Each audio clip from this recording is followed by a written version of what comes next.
Hi, Chris Chinnock here for the 8K Association. I'm here at CES and have been meeting with multiple media groups in the Samsung Innovation Room to basically give them an idea of where we are with the 8K ecosystem and push back on some of the negative comments that we've been hearing about the development of 8K.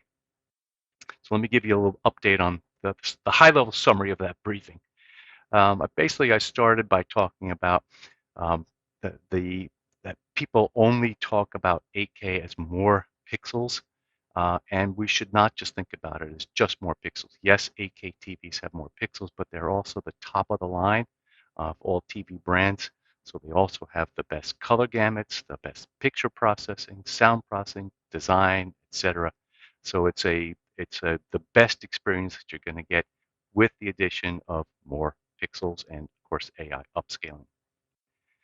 We also talked about human vision and the various types of acuity. So people often talk about the inability to see more pixels because of Snellen acuity or simple acuity. Snellen acuity is when you look at the eye chart, right? That's simple acuity. And yes, there are benefits of having higher pixel density, and that is reflected in simple acuity. But hyperacuity, for example, allows you to see pinpoint stars in the sky that simple acuity says you can't see.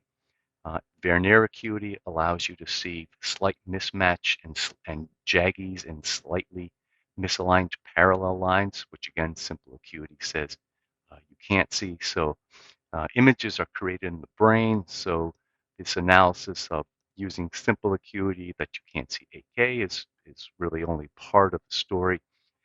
It's much more complex. I also pointed to a study that was done where subjects looked at 4K and 8K images at various distances and rated it on kind of traditional factors like it does it look more um, three-dimensional or higher resolution, but they also added more perceptual metrics like juiciness and freshness and sense of being there. And those are kind of the higher level order attributes that 8K can bring to some content. And I think this is the key takeaway here. Not all content is going to look better in 8K. It really needs to have those fine textures and fine details to give that greater sense of immersion, a greater sense of realism. I also talked about the availability of 8K capture. So there are a wide variety of both professional cameras out there, but there are also many other ways to capture 8K content. Smartphones, drones, security cameras. There's even 8K $100 drones out there today. So lots of ways to capture content. In terms of produced content, it's true that we don't have a lot of Hollywood-produced 8K content, although many of those films are captured on 8K cameras. But there's lots of YouTube content out there. There is new content that's being produced by independent producers every day. There are also many venues where this content is going to be needed. It's not just 8K TVs. Think of the large digital signage canvases, museums and art exhibits with walls covered with pixels, domes, planetariums. So there's a clear need for, and uh, VR headsets, of course, is another area.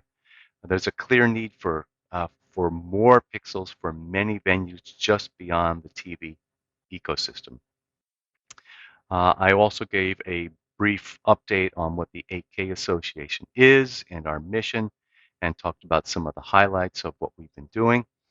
In particular, we've developed this 8K TV certification program with performance and interface specifications, which we've raised the bar on every year for the last few years.